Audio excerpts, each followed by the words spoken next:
Kong Dan, ito pong Yes, isasagawa niyo ma'am. pong investigasyon. Ano po mismo ang pangunahing layunin nito at anong oras pong simula mamaya ng hearing po ninyo? Yung pong naitaas po sa atin ng Kongreso ay nakalimutan ko yung resolution pero tatlo po kaming magsasama-sama dito, yung Mm. pong public information, tapos sa Mhm. information and communication technology, saka yung sa akin pong committee. Basically ang ating pong itatakal dito siyempre po dalawang bagay itong parang nagbabanggaan, eh. Kasi nabasa ko 6 na pong bills 'tong binigay sa amin at marami pong iba't ibang mga House bill and resolution and also privilege speech po na napadala sa atin. So yung pong sa freedom of expression and also doon sa libel ng mga different content creator na kumbaga deliberate yung kanilang ginagawang creation and dissemination ng ating pong false information. Kasi medyo may boundary, may gray area kung kami nakikita may mga gaps. Siguro ito po yung ating pong babalansihin. But of course, hindi lamang po tayo pumapasok doon sa issue ng mga vloggers na nagsasalita against a certain personality. Karapatan po nila yan under the freedom of expression. But of course, meron mga boundaries that we have to check as well because meron naman tayong nasasagasa ang mga legitimate na mga journalists that they are undergoing a certain parang 'di ba kapag meron kayong nilalabas, meron muna nagche-check, something like that. So Mm. we have to balance that.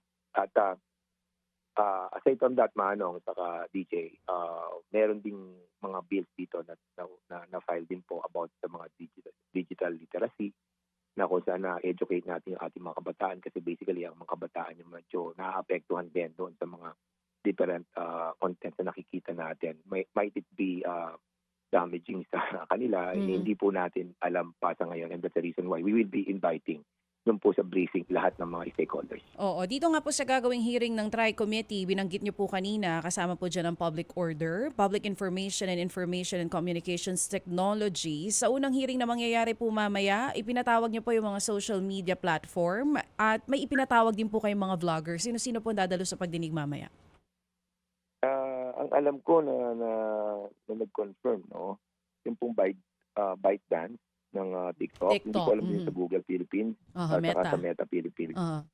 Oo, tapos ngayong umaga yon briefing lang yon. Tapos pagdating ng alauna naman po yung ating pong Department of Information and Communication Technology sa DICT, Mm. si Secretary Ivan, DOJ, National Bureau of Investigation, NTC din, inimbitahan din po natin, saka yung Cybercrime Investigation and Coordination Center, NTC.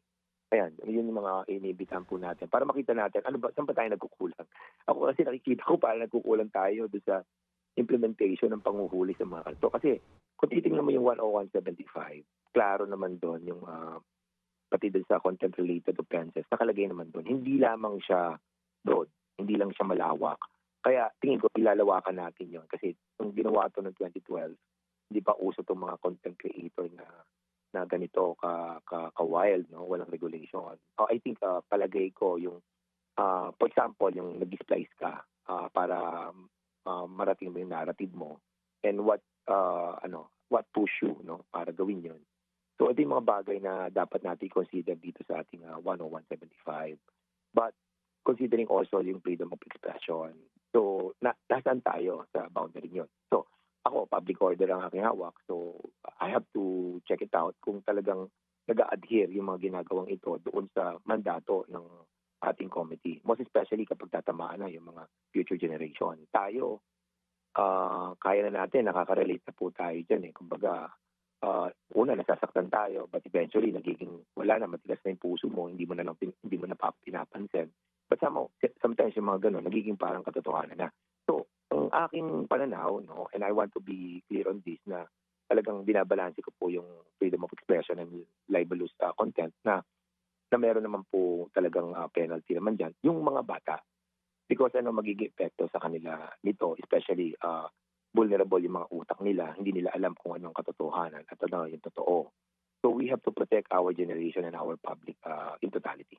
Oo, may mga balita rin po kasi na yung ilang mga vloggers allegedly funded daw po by Pogo. Kasama din po ba sa sasagutin dito po sa inyong pagdinig kung sino nga, kung may nagpopondo man dito sa mga Mm. vloggers po na binabanggit natin. At ulitin ko lang po ulit kung Dan yung tanong natin kanina kasi nga nagsimula ito during the Quadcom hearing.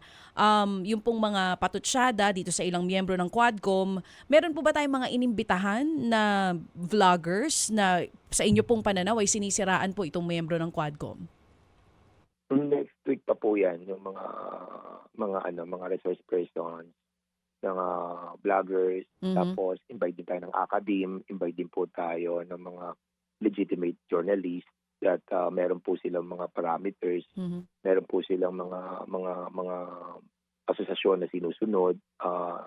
Kasi parang ang mga legitimate journalist, bago sila maglabas, siyempre maraming prosesong dinadaanan. Ang problem din sa mga vloggers natin, sometimes wala nang ganito, and we need to find out bakit. O yun nga, kung sinasabi mo na binabayaran. Kaya meron din nag-file eh. I think as House Bill number 11178 ata yun, something like that, na criminalize na po yung operation ng troll farms. And ayun na nga, yung deliberate yung creation ng kanilang dissemination of false information. And malaman din po natin yung mga troll farms. Kasi ang hirap eh. Pagdating sa mga politiko, mababayaran para masira yung politiko. Tapos yung mga negosyo para masira, gagamitin din yung mga ganitong troll farms. So, ito siguro yung isa sa mga kulang doon sa 10175. But again and again, we have to consider yung pong tinatawag po nating freedom of expression. Kasi nga sinasabi ng iba, hindi, sapat na yan, may libel na nga eh. Sa mm. buong mundo nga dinidecriminalize na yung libel which is true. Kasi freedom of expression yung ating pinaka utmost priority eh. But somehow, babalansin mo din talaga paano naman yung mga bata, lalo tigit kapag ang content ay talagang alam mong mali na, hindi mo ba i-regulate yung mga platform or hindi mo ba i-enhance yung pagtugis ng mga agencies? Ako, ang nakikita ko diyan, tingin ko itong dalawang bagay na 'to, platform and at the same time, itong ating pong agencies, dapat itaas po natin ang antas ng panghuhuli dito sa mga cybercrime. Oo, so sinasabi niyo po mas pananagutin ang social media platforms kung sakali man? Meron na silang penalty, social corporate nila, Mm. penalty nila is already 10 million. So merong sinasabi dito na mga bills also na tinataas nila yung penalty. And yun na nga ang reason bakit natin sila imbitahin para malaman natin bakit hindi nasasawata itong mga ganito. But yun na nga, baka doon din sila tumutuntong sa freedom of expression which is being mandated by international community already. So yun yung babalanse mo talaga. Kung hindi mo sila mamandato, imandato mo ang DOJ, NBI, PNP, palakasin natin 'to.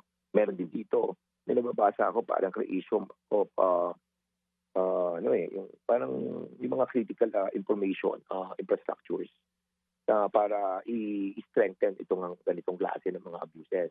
So, ang daming bills kasi kaya hindi ko pa rin nababasa. Siguro dalawa po pala yung nababasa ko kaya pasensya na po kayo.